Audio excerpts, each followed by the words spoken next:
محمد نبينا بنور هدينا من مكة حبيبي نور.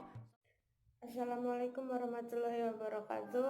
Perkenalkan, nama saya Rizky Destianti dari Prodi Akuntansi Syariah kelas B, Fakultas Ekonomi dan Bisnis Islam, Universitas Islam Negeri Raden Intan Lampung. Di sini saya akan menjelaskan mengenai asbabun nuzul surah Al-Maidah ayat pertama, kandungan surah Al-Maidah ayat pertama, serta kaitannya dengan ekonomi. Surah Al-Maidah ayat pertama yang artinya, wahai orang-orang beriman, penuhilah janji-janji. Hewan ternak dihalalkan bagimu, kecuali yang akan disebutkan kepadamu. Sesungguhnya Allah dengan tidak menghalalkan berburu ketika kamu sedang berihram, haji atau umroh. Sesungguhnya Allah menetapkan hukum sesuai dengan yang Dia kehendaki. Surah Al-Maidah ayat pertama. Surah Al-Maidah ayat pertama ini tidak memiliki asbabun nuzul. Namun, secara keseluruhan, surah Al-Maidah ini merupakan surah Madaniyah, yaitu surah yang diturunkan kepada Nabi Muhammad SAW ketika beliau hijrah di Madinah. Surah Al-Maidah ini merupakan surah terakhir yang diturunkan kepada Nabi Muhammad SAW. Hal ini disampaikan pada khutbahnya ketika wukuf di Arafah, yang pada saat itu Nabi menerima wahyu terakhir dari Allah Subhanahu wa Ta'ala, yaitu ayat yang ketiga dari surah Al-Maidah. Surah Al-Maidah pada ayat pertama ini mengandung beberapa hukum yang Allah tetapkan bagi orang-orang beriman. Al-Qurtubi menjelaskan sedikitnya ada 5 hukum yang terkandung di dalamnya. Yang pertama yaitu suruhan menunaikan akad. Akad yang dimaksud dalam ayat tersebut adalah akad Allah dengan hambanya dan akad manusia dengan sesama manusia. Akad Allah dengan hambanya itu berkenaan dengan ketaatannya kepada Allah, seperti haji, puasa, iktikaf, sholat, nazar, dan ibadah-ibadah lainnya. Adapun akad manusia dengan sesama manusia itu berkaitan dengan kegiatan muamalah seperti jual beli, pinjam meminjam, sewa menyewa, dan praktek-praktek muamalah lainnya. Hal ini juga berkaitan dengan masalah munakahat seperti nikah, talak, dan rujuk. Jadi, di dalam ayat ini Allah menyuruh setiap orang untuk menunaikan akadnya dengan baik itu akadnya kepada Allah maupun kepada sesama manusia.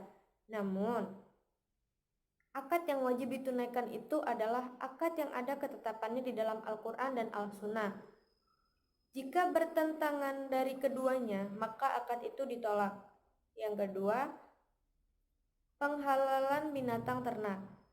Di dalam ayat ini, Allah menghalalkan hewan ternak seperti unta, sapi, dan kambing untuk dikonsumsi setelah disembelih.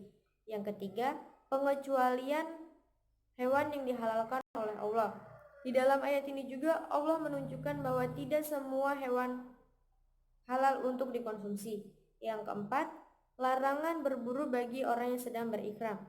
Di dalam ayat ini juga Allah melarang hambanya untuk berburu ketika dia sedang berihram, baik ihram haji maupun ihram umroh. Yang kelima, dibolehkannya berburu ketika dia tidak sedang berihram. Namun, bagi orang yang sedang tidak berihram, Allah menghalalkan hambanya untuk berburu.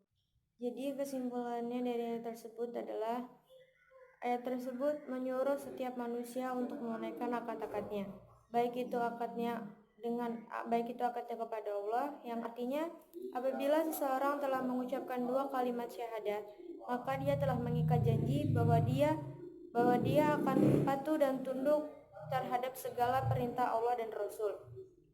Adapun akad seseorang dengan dirinya sendiri, artinya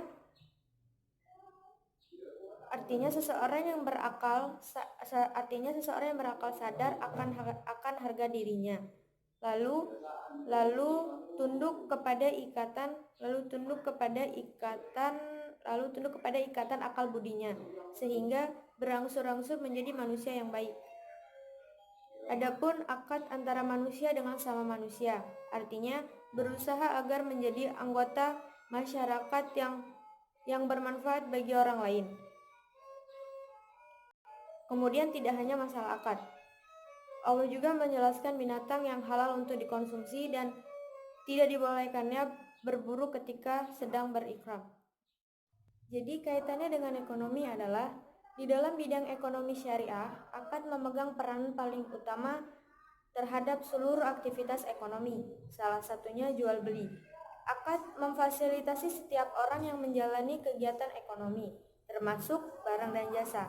Dalam kaitan ini, aktivitas ekonomi seperti pengadaan, produksi, pembagian atau penyebaran distribusi, dan konsumsi merupakan sejumlah perilaku manusia yang ditentukan oleh akad yang menyertainya. Sebab itu, dinamika ekonomi merupakan wujud perannya akad dalam seluruh lapangan transaksi dan perilaku manusia. Sekian penjelasan dari saya. Mohon maaf apabila terdapat banyak kesalahan dan kekeliruan dalam menyampaikan penjelasan ini. Saya mohon maaf karena di sini saya juga masih sama-sama belajar. Dan kepada Allah saya mohon ampun. Akhirul kalam. Wabillahi taufiq wal hidayah. Wassalamualaikum warahmatullahi wabarakatuh. Alhamdulillah.